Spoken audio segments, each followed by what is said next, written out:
Hello and welcome back to my channel. Today, as you can probably tell from my terrible makeup job, I'm going to be talking about gothic music and the goth scene in Chicago in the 90s, as best as I can remember it, and from my point of view. If there are any factual inaccuracies and you were there, please correct me in the comments. As far as I can tell, after the fact, the goth scene in Chicago started out at a teen club in the north side of the city that was called Medusa's. I don't think Medusa's was specifically a gothic night, but I think that's where the goth scene started.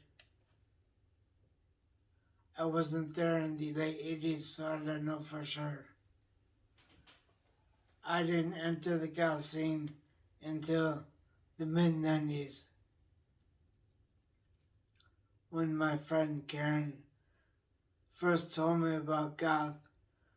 We were in our car and we were playing the latest album on cassette in our car stereo. It was Rapture by Susie and the Banshees. That was the first CD I bought when she told me about what goth music was. The Rapture CD, and then after that, Kaleidoscope, I think it was the name of it. I don't remember. Anyway, the music that I was first introduced to was Susie and the Banshees, then Sisters of Mercy, and Bauhaus. Sisters is one of my early favorites. It was soon surpassed by The Mission UK, specifically one song by The Mission UK. It was called Swoon, and a specific remix of Swoon called the Resurrection Mix. And I've got a long story about how I got that remix on CD and how it brought my way into more music at a specific music store in Chicago called Armageddon Records on Beaumont Avenue. When I moved into the city later on, I moved right to like 2 blocks up from Armageddon Records so I could walk down there every day to talk to them about their new music and stuff that came in. Anyway, after I started going to Neo, which was a nightclub in the north side of Chicago, and a tournament overnight club, not a teen club. That was where the one goth night at the time called Nocturna, which was hosted by the DJ Scary Lady Sarah. Very goth, isn't it? On Tuesdays was Nocturna night. So my friend and I would go to Nocturna every week, and then also go to the normal weekend nights, Fridays and Saturdays at Neo, where I would be introduced to many members of the original teen goth scene. People who knew more about the whole scene than I did. And then there were other nightclubs that soon had goth nights, including Spin, which was DJ'd by Carrie Monster, who is also a hairdresser that I could really use right now.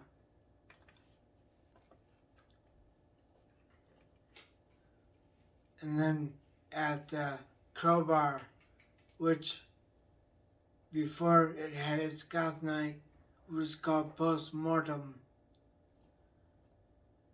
It was just like a regular yuppie bar. But the husband of the woman who owned Armageddon Records was the DJ on Post Mortem night.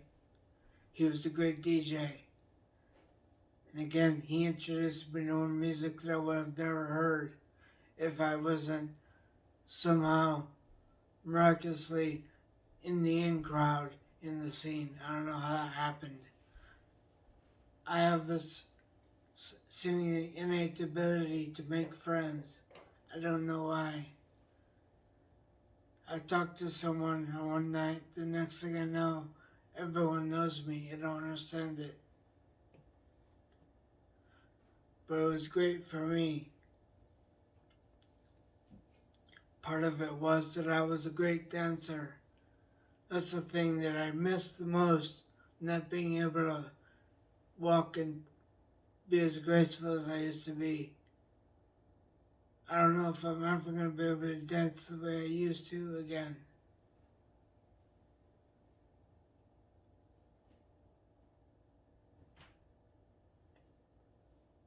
It's very goth, I know, being emotional like this, but talking about not being able to dance is making me cry.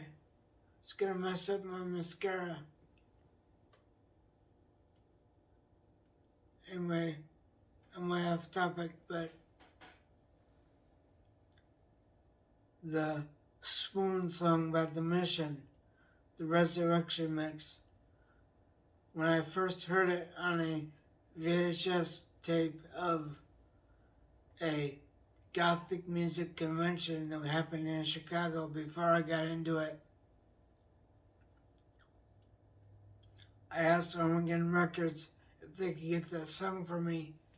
Excuse me.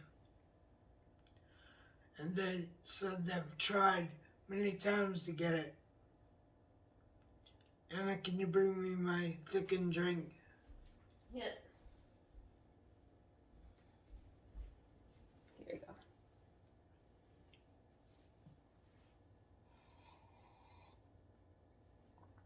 Thank you. You might want to cough more.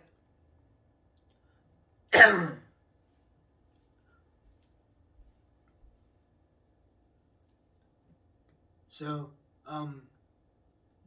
Armageddon Records, if they couldn't get that song for me, I had no hopes that I ever would be able to get it, because they were a record store that only catered to goth and industrial music. They couldn't get it for me. Every time they tried to order it from their distributor, they would send them a different single with a different catalog number.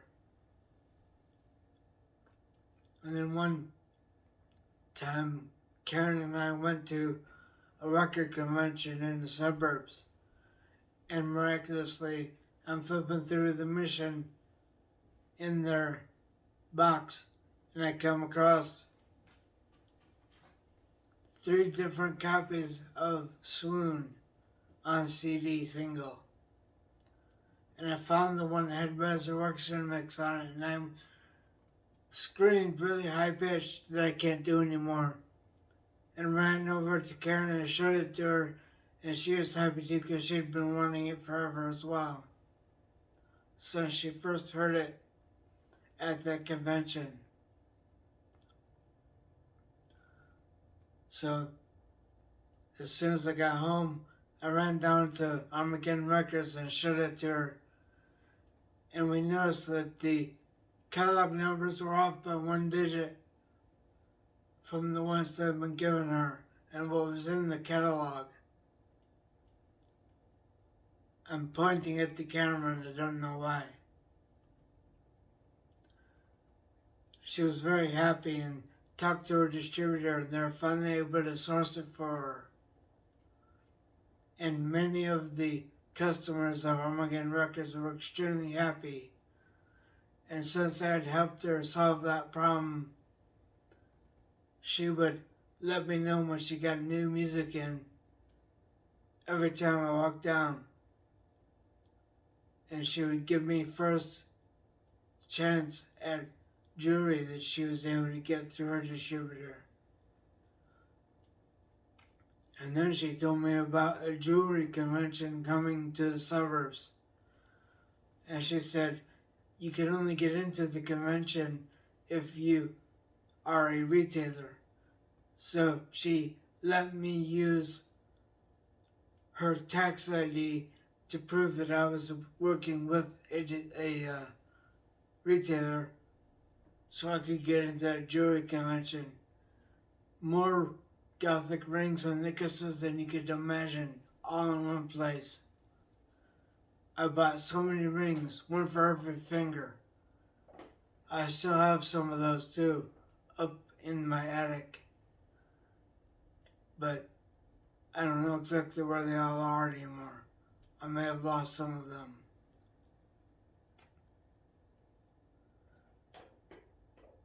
But it was great because at the local retailers near where I lived, I couldn't find any pinky rings small enough for my tiny little pinky.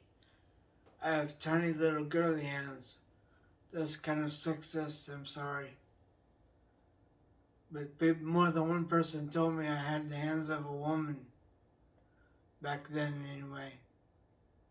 Was that meant as a compliment? Usually, yes.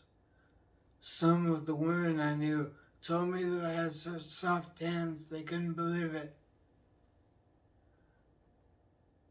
In my profession, I had worked both with my hands and with my brain.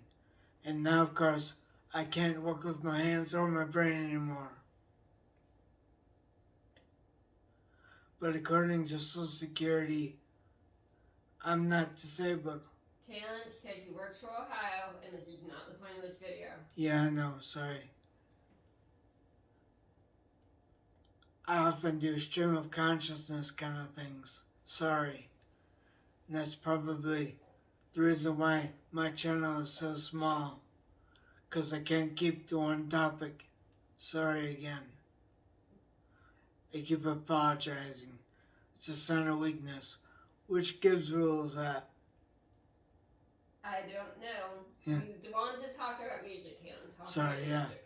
So, all of the original goth bands, I was a fan of all of them. But then, because of Scary Lady Sarah, I was introduced to a lot of American goth bands too. Some of them have been my favorites ever since, like Faith and the Muse and Swiss Red Symphony, Sunshine Blind. Oh, and I can't remember the other one that I was going to talk about. Psychedelic Furs. Psychedelic Furs, they're not American, are they? I don't know. You just told me you wanted to mention them. Yeah, I did. So, Psychedelic Furs aren't really a goth band, but their song subjects are very goth in nature. So they're all of the goths that I knew loved the Psychedelic Furs and Depeche Mode. Specifically the song Blasphemous Rumors, which isn't the subject of this t-shirt. Walking in My Shoes is in, what, purple or red you said? It's in purple. In purple, in the background of this shirt.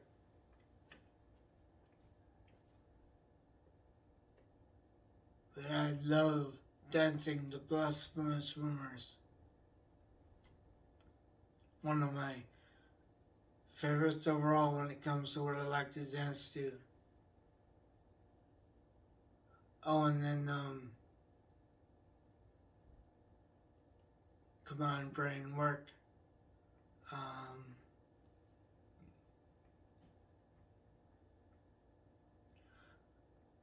Do you know the band for Shimmering Warm and Bright? Bel Canto. Bel Canto. I love Bel Canto. I listen to that all the time.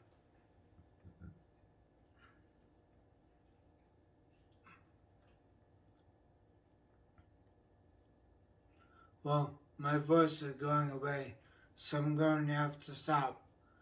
If you want me to talk more about music in another video, I will. Oh, also, I have playlists that are put together with all my favorite goth music. If you look at my playlists on my channel, you should be able to find them. One of them is specifically my favorites. The other one, I think, was based on the music that I heard at Neo from Scary Lady Sarah. Another one was one that I put together when I did a big long thread at the Neo reunion page on Facebook.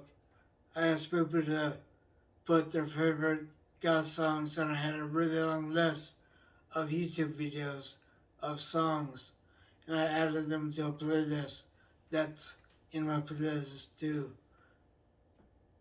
But you probably have to look for the descriptions of the playlists to know which is which. Anyway, so in the comments, let me know if you want me to talk more about music, and I will.